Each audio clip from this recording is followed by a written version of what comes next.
And that's what you do each and every day when you volunteer. You know the potential and the beauty that each child has.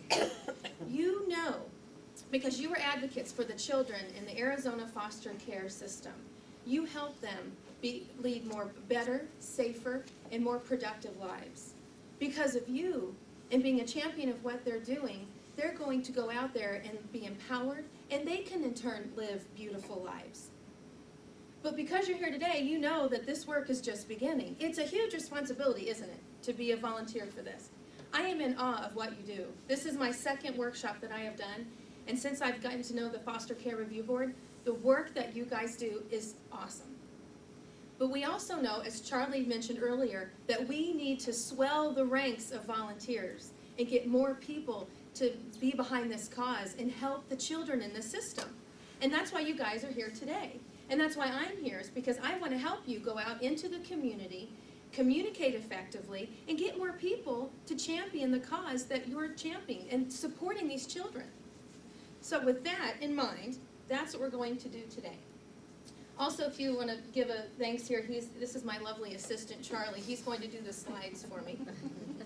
All right, today, here are some of the things that we're going to learn. And of course, you have this in front of you so you can follow along. We're going to learn how to connect with your audience. That is the most important thing to do, because when you connect with that audience, that's when you open up and they're able to hear what you're saying and believe it and then act on it. Overcoming communication obstacles. We all have them. So right now, I know there was a little bit of trepidation with people about videotaping. Everybody has done it. And believe me, if you do it and then you say you're not sure if you want to do it, you'll wish you did later, because it gives you feedback in a non-judgmental way. So keep that in mind, because I know those of you who said you weren't going to do it. It allows you to tell a great story. We'll get into that a little bit after lunch, but how you can craft a great story and connect with your audience that way. How to craft excuse me, key messages for the Foster Care Review Board. That's part of the videotaping, but it's also making sure that you put your own unique style and spin on these speaking points. And tips for media interviews. Have any of you interviewed with the media before? You have. Oh, great. Oh, good. So hopefully some of this you'll know. You might learn something new. So it'll be good for you to just kind of brush up on that. And again, what my goal is today is to teach you how to never be nervous in front of an audience again, whether it's an audience of 5 or 500. We're going to make you sensational speakers that are going to go out there and get all kinds of volunteers. It's just going to drive Charlie crazy after we get all these people. All right, Charlie. Successful presentations rely on your ability to engage and connect with your listeners. That's what we're going to talk about today. Excuse me.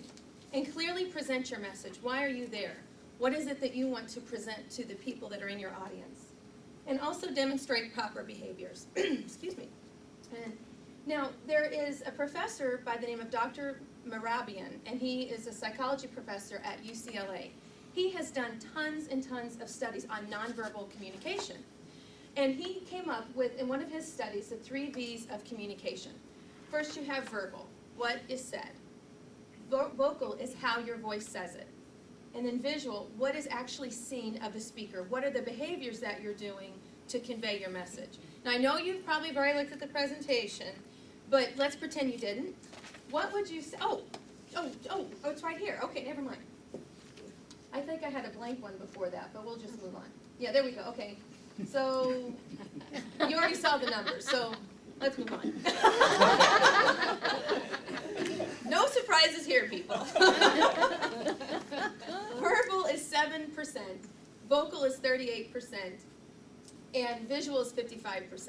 So you look at it, 45% of your presentation when you're talking to people is what you're saying and how you're saying it. But it's heavily and more weighted on what you're doing as you're saying it. So if I was talking to you like this, and yeah, it's great to be here this morning, and I'm really glad to see you, and Charlie's been very helpful. You know, you're not, that's not what, you'd probably think, oh my gosh, she's nuts, because my body language isn't conveying what I'm saying. So let's talk about some of these, because I'm sure all of you have been to one presentation or another. And so here's some communication obstacles. I'll do the poses. This is a little interactive session. And you can kind of see which ones is which. Have you ever been in a presentation and somebody's got change in their pocket? I call them Mr. Bojangles. So they've got like a little tambourine in their pocket because they're moving their change all the time. The maternal pose. Women, we are the ones that we do this all the time. In fact, I still struggle with this one, but when you talk, because when we talk, sometimes we tend to cover the places that we feel we're most vulnerable. And so you'll see that one in the fig leaf. I always save that one for last. But you know, typically as women, this is a comfortable pose for us, so typically when we talk, we tend to do this. We also have side to side. You know, sometimes, you know, if you ever had those paint by number, the hopscotch, or have you ever seen those little dance machines that they have and they dance? Napoleon, sometimes, this is more for the men, but sometimes, I don't know what this is for, but maybe he's looking for his change in his pocket, but, you know, sometimes you see men talking like this. The grapevine, which Carolyn did the last session, which was really interesting, but you kind of get yourself all twisted. She doesn't do it now, but you kind of get yourself all twisted up, you know, because you're not quite sure where to put your feet. The stern, it's kind of cut up there, but the stern parent or too cold. Again, that's the one I did earlier, you know, where you're like this. Oh, it's really nice to be here today, and I really love being a volunteer for the Foster Care Review Board. Can somebody turn up the air conditioner? And then the fig leaf. This is one you typically see for men, but again, remember what I said about we cover the parts that were most vulnerable? Sometimes the men tend to talk like this. And then sometimes the men also have what's called the flashing fig leaf. When they talk, they're talking like this. They tend to flash. So men, please be aware of that when you're speaking. Some of those obstacles. Okay, Charlie, next slide, please. What the best thing to do is the get ready pose. When I first came out here, it's what I did. Feet, you put your feet shoulder width apart, stand up straight, weight balanced evenly on both feet, and just be open. Use open body language with your audience. Now, sometimes you might want to move, but sometimes that does get gets a little distracting. So you just stand like this.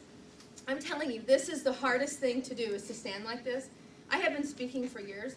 And I feel really uncomfortable right now, and I kind of feel like a little bit of a freak talking to you like this, but you look at it and you're like, well, she looks normal. But to me, having my hands at my side, I still have to practice it, because I think it looks weird.